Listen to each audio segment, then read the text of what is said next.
E aí, pessoal? Prontos para mais um mergulho profundo? Hoje a gente vai explorar o pós-modernismo e como ele se reflete, principalmente na vida urbana e nas mudanças culturais.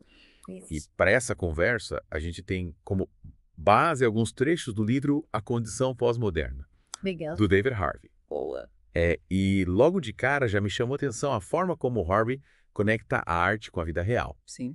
Ele coloca lado a lado, por exemplo, as fotos da Cindy Sherman, onde ela se veste de várias personas diferentes. Ah. Com a descrição que o Jonah Ruban faz da personalidade humana nas cidades, é como se a arte imitasse a vida, né? Essa fluidez de identidades, a É. importância da aparência, tudo isso tem muito a ver com o mundo de hoje, né? Com certeza, né? Total. E é interessante como isso se conecta com a ideia do pós-modernismo na arte, né?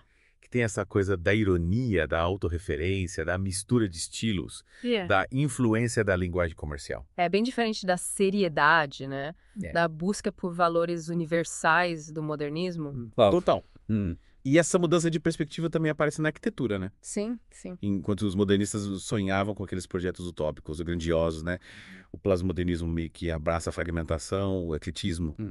E lembrou, por exemplo, aqueles projetos de revitalização urbana que a gente vê por aí, Ok. sabe? Tipo Harbor Place de Baltimore, que o Harvey cita no livro. Ah, sim. Um espaço à beira-mar, todo moderninho, cheio de luzes, lojas, restaurantes. Parece que a função principal é o espetáculo, né? Experiência visual. É o Charles Jencks, que é um dos grandes teóricos da arquitetura pós-moderna, né? Ele fala bastante disso, né? Ele argumenta que a tecnologia da comunicação meio que acelerou essa fragmentação urbana, né? E impulsionou uma produção mais flexível, customizada. Sim. E essa lógica acaba se refletindo na arquitetura, né? Com esses espaços que privilegiam o espetáculo, o consumo. É um contraste, tanto com a funcionalidade, a racionalidade, né? Yeah. A gente vê nos projetos modernistas, tipo, sei lá, aqueles prédios enormes e meio sem graça do Le Corbusier. É verdade. Mas, pensando bem, será que essa ênfase toda no espetáculo não tem um lado negativo? O Harvey também levanta essa questão, né?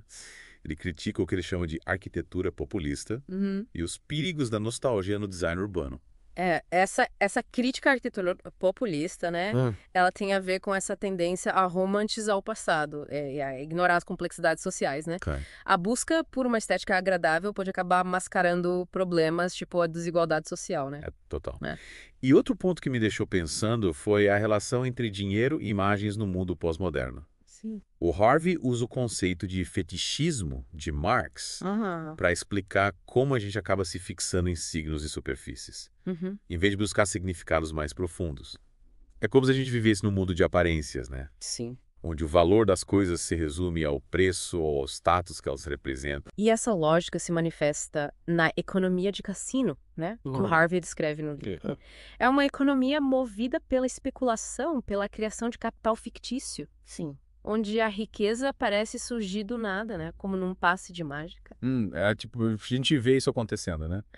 E essa cultura impacta diretamente a vida nas grandes cidades, né? Yeah. Alimentando essa obsessão por riqueza, por status. Você já parou para pensar como a publicidade explora essa lógica, né? Total. Associando produtos a estilos de vida, aspirações. E aí surge a figura do Yapi, né? O jovem profissional urbano, obcecado por consumo, moda, design. É isso. É fascinante como esses conceitos abstratos se conectam com a nossa realidade, né? Com certeza. E por falar em conexões, outro conceito central na Harvey é a compressão do tempo e espaço. Sim. Essa sensação de que o tempo está acelerado, as distâncias estão encurtando, a globalização, a internet, a velocidade da informação, tudo isso contribui para essa sensação, né? E impacta a nossa forma de trabalhar, de se relacionar, até de pensar. A gente vive num mundo onde tudo acontece muito rápido, né? É verdade, é verdade. E essa aceleração impacta até as relações de trabalho, né? Isso. O trabalho flexível, a competição global, o fim dos empregos tradicionais. Tudo isso está conectado à compressão do tempo e espaço. E essa mudança também afeta a cultura e o pensamento, né? Sim. O filósofo Lyotard, por exemplo, argumenta que a fragmentação do conhecimento, a importância dos jogos de linguagem locais, né? São características da era pós-moderna. No mundo onde a informação circula de forma rápida e fragmentada, né? Fica difícil construir narrativas, sistemas de conhecimento unificados. É como se a gente vivesse num mosaico de informações sem conseguir ter uma visão completa do todo. E essa fragmentação se reflete na cultura também, né? Com a explosão da produção de imagens, que o Harvey chama de indústria da produção de imagens. É tanta informação visual que a gente acaba ficando saturado, né? E essa enxurrada de imagens contribui para essa dificuldade de diferenciar a cultura de massa da alta cultura. É verdade. É. E essa profusão de imagens, combinada com a compressão do tempo e espaço, Sim. resulta numa estética da colagem, do ecletismo, né? Isso. Elementos de diferentes culturas e épocas se misturam, como a gente vê, por exemplo, na música pop, né? Que incorpora elementos do reggae, do hip-hop, da música eletrônica, tudo junto e misturado. É a mesma coisa na literatura pós-moderna, que o McKell descreve como uma antologia de múltiplos universos. É como se a gente vivesse num grande caldeirão cultural, né? E essa fragmentação da paisagem cultural parece ecoar a fragmentação da paisagem política também. Total. Com essa ascensão de grupos de interesse específicos e a dificuldade de construir um discurso político unificado. E para ilustrar como esses temas se manifestam visualmente, né? O Harvey analisa 2 filmes, Blade Runner e Asas do Desejo. Blade Runner retrata um futuro distópico, né? Onde a linha entre humanos e replicantes se estenue, explorando o poder da tecnologia, dos simulacros, num mundo com tempo e espaço comprimido, né? A obsessão por imagens, a fragmentação da identidade, a dificuldade de distinguir o real do artificial, né? São temas centrais do filme, bem característicos da era pós-moderna. Já Asas do Desejo explora temas de isolamento, fragmentação e a busca por significado numa Berlim dividida, né? O estilo visual único do filme, com seus espaços fragmentados, momentos fugazes, reflete a experiência de viver num mundo em constante mutação. Ambos os filmes, né? Apesar das suas diferenças, exploram essa busca por significado, por conexão, em um mundo fragmentado, né? A compressão do tempo e espaço, a saturação de imagens, a instabilidade das relações sociais. Tudo isso cria um cenário desafiador para a construção da identidade da subjetividade. E essa fragmentação se estende para a esfera política também, né? Onde a imagem e o espetáculo muitas vezes se sobrepõem à substância. O Harvey, o exemplo do debate Kennedy-Nixon, né? Onde a aparência do Nixon na televisão teria influenciado o resultado da eleição para ilustrar como a imagem se tornou uma ferramenta política poderosa. E essa tendência se intensificou nas últimas décadas, né? A construção meticulosa da imagem política se tornou uma prática comum, como, por exemplo, no caso da Margaret Thatcher, cuja persona pública foi cuidadosamente moldada pela agência Saatchi & Saatchi. E o presidente Ronald Reagan, né? Um ex-ator de cinema. Levou essa lógica ao extremo, utilizando a sua persona pública, construída ao longo de anos, né? Como uma ferramenta política poderosa. E essa persona pública cuidadosamente construída podia obscurecer a real substância das suas políticas. Como, por exemplo, a expansão do déficit orçamentário via gastos militares e o corte de programas sociais. É justamente essa a crítica que o Harvey faz à política na era pós-moderna, né? Essa tendência de privilegiar a imagem em detrimento do conteúdo, né? Um espetáculo em detrimento da substância. E essa lógica se estende para a esfera econômica também, né? Com a ascensão da economia de cassino. Essa economia de cassino, né? Impulsionada pela especulação imobiliária, financeira. Gera novas oportunidades de enriquecimento para as elites. Mas também aprofunda as desigualdades sociais, né? Cidades como Nova York se tornam centros dessa nova economia. Uma cultura yuppie que celebra o consumo, o status, a aparência. E enquanto as elites desfrutam dos benefícios dessa nova economia, a pobreza e a desigualdade se tornam cada vez mais visíveis na paisagem urbana, né? É verdade. A decadência, a violência, o desespero se tornam parte do cenário urbano. Mas muitas vezes são estetizados, esvaziados de seu significado político. É como se a pobreza se tornasse um espetáculo, né? Um elemento da paisagem urbana a ser consumido visualmente, mas não problematizado. Isso. Essa estetização da pobreza, como aponta o Harvey, impede que ela seja compreendida como um problema social e político que exige soluções. E essa despolitização se estende para outras esferas da vida social, né? A fragmentação, a instabilidade, a velocidade da vida moderna, né? Gera um sentimento de impotência e apatia.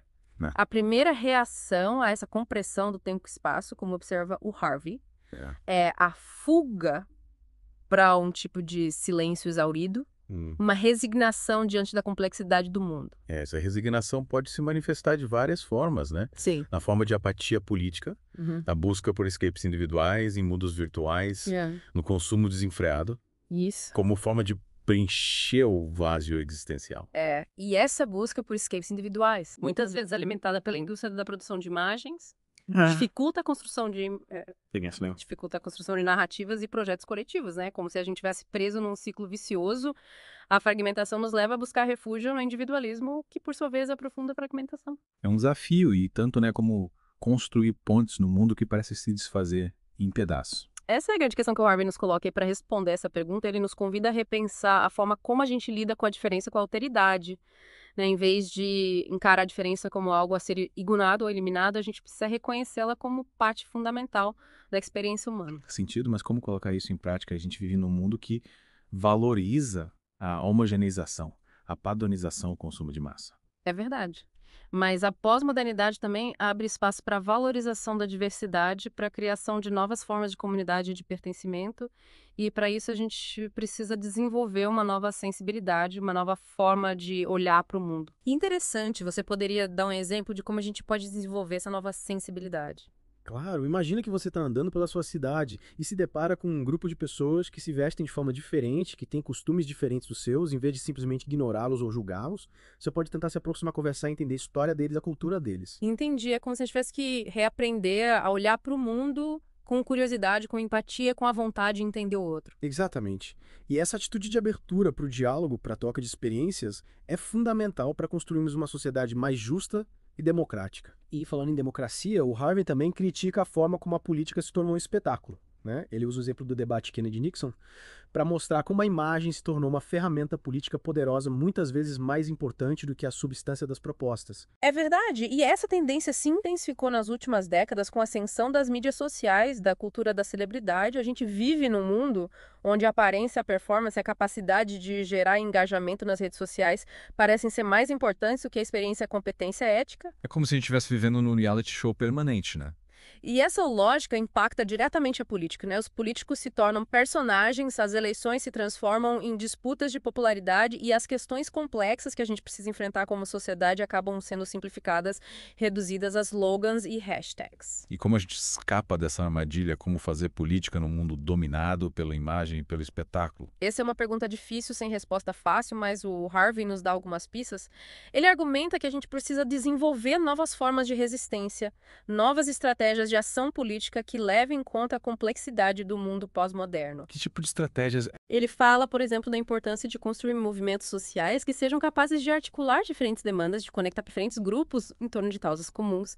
Ele também destaca a importância de ocupar os espaços públicos, de usar a arte, a cultura, a comunicação para criar novas narrativas, novas formas de imaginar o futuro. É como se a gente precisasse reinventar a política, né? Encontrar novas formas de participação, de engajamento, de mobilização. Exatamente. E para isso a gente precisa estar atento aos perigos da nostalgia e do autoritarismo, a tentação de voltar para um passado idealizado ou de buscar soluções fáceis e autoritárias para a complexidade do mundo é muito grande em tempos de crise. É verdade, a gente vê isso acontecendo em vários lugares do mundo, né? A ascensão de líderes populistas que prometem soluções simples para problemas complexos que exploram o medo e a insegurança das pessoas. É por isso que a gente precisa estar vigilante e cultivar o pensamento crítico, a capacidade de questionar, de dialogar, de construir pontes em vez de muros. Mas como cultivar essas virtudes num mundo tão polarizado, tão fragmentado? Essa é a grande questão que o Harvey nos deixa e que a gente vai continuar explorando na próxima parte do nosso mergulho no mundo do pós-modernismo. Acho que a gente precisa de um tempinho para processar tudo isso, né? É muita coisa para digerir, né? Mas no final das contas o que fica é essa sensação de que a gente precisa encontrar um jeito de lidar com a fragmentação, a instabilidade, a velocidade do mundo pós-moderno sem cair na apatia ou no individualismo exacerbado. Exato. E o Harvey nos provoca a pensar como encontrar estabilidade e significado num mundo que parece estar em constante mutação, onde a gente se encaixa nesse turbilhão de informações, imagens e mudanças. É uma pergunta que não sai da minha cabeça desde que comecei a ler o livro. A gente se depara com essa sensação de deslocamento, de falta de pertencimento em diversos momentos da vida, seja na nossa relação com as cidades, com o trabalho com as relações sociais, ou até mesmo com a nossa própria identidade. Sem dúvida. E é aí que entram as armadilhas da nostalgia e do autoritarismo que a gente já comentou antes. É tentador buscar refúgio num passado idealizado ou se entregar a soluções fáceis e autoritárias que prometem ordem e segurança em meio ao caos. É como se a gente quisesse apertar um botão de reset e voltar para um tempo em que as coisas pareciam mais simples, né? Ou então delegar a responsabilidade para alguém que prometa resolver todos os problemas com um pulso fino. Exatamente, mas a história nos mostra que essas soluções mágicas raramente funcionam. A nostalgia muitas vezes ignora as injustiças e as desigualdades do passado, e o autoritarismo costuma levar à opressão e à perda de liberdades. Então, o que a gente pode fazer como encontrar um caminho em meio a tantas incertezas e desafios? O Harvey nos convida a buscar alternativas nas próprias características da pós-modernidade. Se a fragmentação é uma marca do nosso tempo, talvez a gente possa usar essa fragmentação a nosso favor, criando novas formas de conexão, de solidariedade, de ação política. Explica melhor essa ideia. Pense na diversidade cultural que a gente encontra nas grandes cidades. Por exemplo, essa diversidade pode ser um desafio, mas também pode ser uma fonte de riqueza, de criatividade, de novas formas de pensar e de viver, em vez de tentar homogeneizar, padronizar. A gente pode aprender a conviver com a diferença, celebrar a pluralidade. E como a gente faz isso na prática, como construir pontes num mundo que parece cada vez mais dividido? Acho que começa com uma mudança de atitude. A gente precisa cultivar a curiosidade, a empatia, a capacidade de ouvir o outro, de entender a sua perspectiva mesmo que ela seja diferente da nossa e a partir daí buscar construir espaços de diálogo, de troca, de colaboração. Isso me lembra o que a gente falou sobre a importância de ocupar os espaços públicos, de usar a arte, a cultura, a comunicação como ferramentas de transformação social. Exatamente. A gente precisa encontrar novas formas de se conectar, de se organizar, de se expressar. E a pós-modernidade nos oferece um leque de possibilidades. As redes sociais, a arte urbana, os movimentos culturais, as plataformas digitais, tudo isso pode ser usado a nosso favor. É como se a gente tivesse que usar a criatividade, a flexibilidade e a adaptabilidade, que são características da própria pós-modernidade, para construir um futuro mais justo, mais humano, mais sustentável. Com certeza. E essa construção não depende de grandes líderes, de grandes revoluções, mas sim de pequenas ações, de pequenas iniciativas que juntas podem fazer a diferença.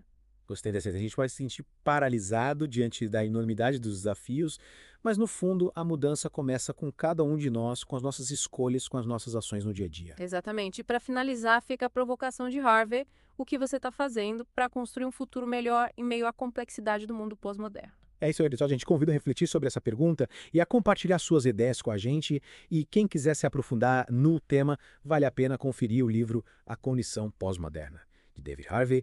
Valeu pela companhia nesse mergulho profundo no mundo do pós-modernismo e até a próxima, a todos.